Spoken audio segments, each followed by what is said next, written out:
India அப்படின்னாலே ரொம்ப தனித்துவமான நாடுங்க.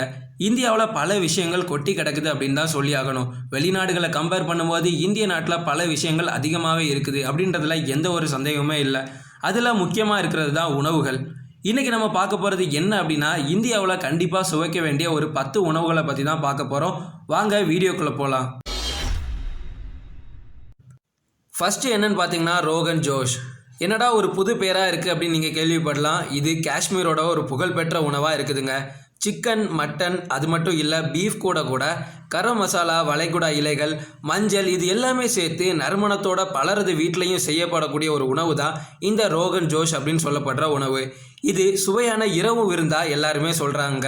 நான், அது மட்டும் இல்லை பரோட்டா, இது எல்லாத்துக்கூடையுமே சிறந்த ஜோடியாக இந்த ரோகன் ஜோஷ் அப்படின்ற உணவு இருக்குது. கண்டிப்பாக ஒரு வாட்டியாவது இந்த உணவோட சுவை என்ன அப்படின்னு நம்ம பார்த்தே ஆகணும்.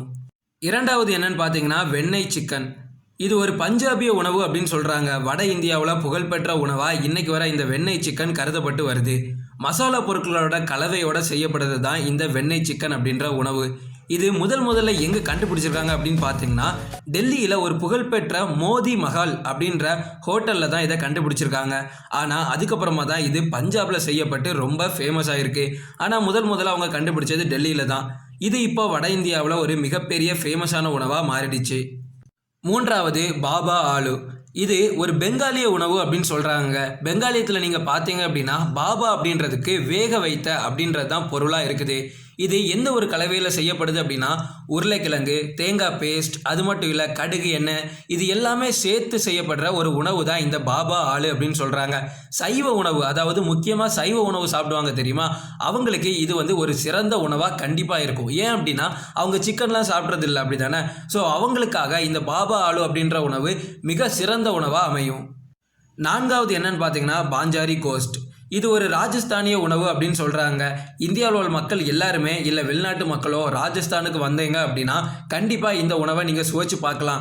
ஆனால் இது என்ன அப்படின்னா எளிதான இந்திய மட்டன் செய்முறை தான். இது ரொம்ப ஸ்பெஷல் அப்படின்னு சொல்ல முடியாது. ஆனால் இந்த உணவில் ஏதோ ஒன்று டிஃப்ரெண்ட்டாக இருக்கிற ஒரு காரணத்தினால தான் இது ஃபேமஸ் ஆகிருக்கு. இதை வந்து நைட்டு ஒரு இரவு விருந்தாக எல்லாருமே சாப்பிட்றாங்க. சாப்பாட்டோடவோ இல்லை ரொட்டியோடவோ கலந்து இதை சாப்பிட்றாங்க. இதில் எப்படி ஒரு டிஃப்ரெண்ட்டான டேஸ்ட் கிடைக்கிது அப்படின்னா, தயிர், அதுக்கப்புறமா ஜூசி மட்டன் துண்டுகளோடு செய்யப்படுறது தான் இந்த பாஞ்சாரி கோஸ்ட். ஒருவேளை அதில் தான் ஒரு தனி சுவையை ஏற்படுத்துதோ என்னவோ. ஐந்தாவது சிக்கன் ஸ்டிவ், அதுக்கப்புறமா ஆப்பம். இந்த சிக்கன் ஸ்டியூவை பற்றி சொல்லணும் அப்படின்னா இந்தியாவில் எங்கே ரொம்ப ஃபேமஸாக இருக்குது அப்படின்னா கேரளாவில் தாங்க. கேரளாவில் ஒரு புகழ்பெற்ற உணவாக இந்த சிக்கன் ஸ்டியூ இருக்குது, அதாவது ஆப்பம் கூட சாப்பிட்றது. இதில் என்ன ஒரு ஸ்பெஷல் அப்படின்னா, இது பாரம்பரிய ஈஸ்டர் உணவு அப்படின்னு கூட சொல்கிறாங்க. இதில் இன்னொரு ஃபேக்டும் இருக்குது. என்ன அப்படின்னு கேட்டிங்கன்னா, இது வந்து ஒரு பிரிட்டிஷ் உணவு தாங்க. அதாவது ஸ்டார்டிங்கில் அவங்க தான் சமைக்கவே தொடங்கியிருக்காங்க. அப்புறமா தேங்காய் பால், அதுக்கப்புறமா தனித்துவமான மசாலா பொருட்களோடு சேர்த்து கேரளாவோட சமையல்காரர்கள் மூலமாக தான் இந்த சிக்கன் ஸ்டியூ அப்படின்ற உணவு மேம்படுத்தப்பட்டு இன்றைக்கி ரொம்ப ஃபேமஸாக மாறிடுச்சு. ஆறாவது என்னன்னு பார்த்தீங்கன்னா கக்கோரி கபாப். அதாவது இந்தியாவில் உள்ள லக்னோவின் புறநகரில் உள்ள கக்கோரி அப்படின்ற நகரத்தில் தான் இந்த உணவு ரொம்ப புகழ் பெற்றது. அங்கே தான் முதல்ல இதை ஸ்டார்ட் பண்ணவும் செஞ்சுருக்காங்க. இதில் என்ன ஸ்பெஷாலிட்டி, அதாவது இது வந்து ஒரு மட்டன் சார்ந்த விஷயம்தான். ஆனால் இதில் என்ன ஒரு இந்த கபாபில் மட்டும் என்ன ஒரு ஸ்பெஷாலிட்டி அப்படின்னா, ஆட்டு குட்டியோட இறைச்சி தான் இதில் பயன்படுத்துகிறாங்க. அதுக்கப்புறமா மசாலா பொருட்கள் இதோட தயாரிக்கப்படுறது தான் இந்த கக்கோரி கபாப் அப்படின்னு சொல்லப்படுறது. இதுக்கு சைட் டிஷ்ஷாக என்ன வைக்கிறாங்க அப்படின்னா கொத்தமல்லி சட்னியை வைக்கிறாங்க. ஸோ இந்த ரெண்டு காம்பினேஷனுமே சேர்த்து பார்த்தா மிகப்பெரிய சுவையாக இருக்குது. ஏழாவது இட்லி சாம்பார். இட்லி சாம்பார் அப்படின்னு சொன்னாலே கண்டிப்பாக எல்லாருக்குமே தெரிய வந்துடும். இது எந்த இடத்துல ஃபேமஸ் அப்படின்னா நம்ம தமிழ்நாட்டில் தாங்க. இன்றைக்கி உலகத்தில் உள்ள பல மக்கள் நம்ம தமிழ்நாட்டுக்கு வந்தாங்க அப்படின்னா கண்டிப்பாக இட்லி சாம்பாரை மறக்கவே மாட்டாங்க. அந்தளவுக்கு தமிழ்நாட்டில் தனித்துவமான ஒரு சாப்பாடு அப்படின்னு சொல்லலாம். இன்றைக்கி வர பல கல்யாண வீட்டில் ஒரு காலை உணவு அப்படின்னாலே அவங்க மண்டையில் ஃபஸ்ட்டாக ஞாபகம் வருது என்ன அப்படின்னா கண்டிப்பாக இட்லி சாம்பார் தான். அதுக்காக நம்ம தமிழ்நாட்டில் இட்லியையும் சாம்பாரை மட்டும் விட்டுறக்கூடாதுங்க.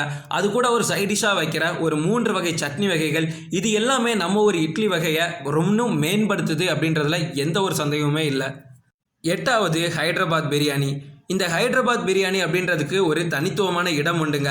எதனால் அப்படி சொல்கிறேன் அப்படின்னா, இது ஹைதராபாத்தில் இருந்து இன்னைக்கு இந்தியா மட்டும் இல்லைங்க, உலகம் முழுவதுமே செம்ம ஃபேமஸ் ஆயிடுச்சு. அதுக்கு காரணம் அதோட டேஸ்ட் தாங்க. தம் பிரியாணி அப்படின்னு கூட சொல்லுவாங்க. அதாவது டம் ஸ்டைலில் சமைப்பாங்க. அதாவது வறுத்த வெங்காயம், அதுக்கப்புறமா புதினா, இந்த மாதிரிப்பட்ட பொருட்களோட கலவையாக சேர்ந்து செய்கிறது தான் இந்த ஹைதராபாத் பிரியாணி அப்படின்னு சொல்லுவாங்க. இது நம்ம தமிழ்நாடு மட்டும் இல்லைங்க, இந்தியாவையும் தாண்டி ஹைதராபாத்தையும் தாண்டி இந்த உலகம் முழுவதுமாக ஃபேமஸ் ஆயிடுச்சு. இந்த ஹைதராபாத் பிரியாணிக்காக அடிக்ட் ஆனவங்க பல பேர் உண்டு. நீங்கள் நான்வெஜ் சாப்பிட்றவங்களா இருந்தீங்க அப்படின்னா கண்டிப்பாக ஒரு வாட்டியாவது இந்த ஹைதராபாத் பிரியாணியை டேஸ்ட் பண்ணிடுங்க.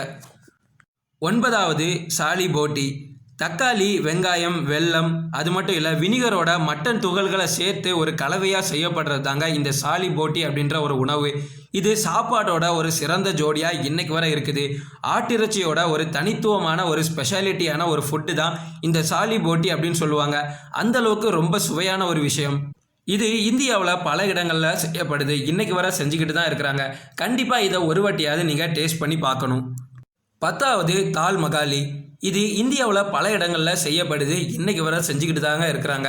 இந்தியாவோட பல இடங்களில் இந்த ஒரு உணவு பரவி இருக்குது அப்படின்னு சொல்லலாங்க. வெண்ணெய் ஏற்றப்பட்ட ஒரு நறுமணம் உள்ள கிரீமி பருப்பு செய்முறை தாங்க இந்த மகாலி அப்படின்னு சொல்லுவாங்க. ஆனால் இது ஒரு சைடிஷ்லாம் இல்லைங்க, இது ஒரு குழம்பு மாதிரி தான் செய்கிறாங்க. இதை நீங்கள் மதிய உணவுக்கோ இல்லை இரவு உணவுக்கோ நீங்கள் சேர்த்து சாப்பிட்டுக்கலாம்.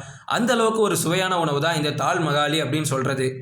இப்போ நாங்கள் சொன்ன 10 உணவுமே கண்டிப்பாக உங்களுக்கு பிடிச்சிருக்கோம் அப்படின்னு நம்புகிறோம். அது மட்டும் இல்லைங்க, இந்த 10 உணவில் இப்போ தான் நான் இந்த உணவை கேள்விப்படுறவங்களா இருந்தேங்க அப்படின்னா கண்டிப்பாக அது என்ன உணவு, அது உங்களுக்கு பிடிச்சிருந்தான்னு எங்களோட கமெண்ட் பாக்ஸில் ஷேர் பண்ணுங்கள். தேங்க்ஸ் ஃபார் வாட்சிங். இந்த வீடியோ உங்களுக்கு பிடிச்சிருந்ததுன்னா லைக் பண்ணுங்கள், கமெண்ட் பண்ணுங்கள், ஷேர் பண்ணுங்கள். மறக்காமல் வினோத உண்மைகள் சேனலை சப்ஸ்கிரைப் பண்ணுங்கள். பக்கத்தில் உள்ள பெல் பட்டனை கிளிக் பண்ணுங்கள்.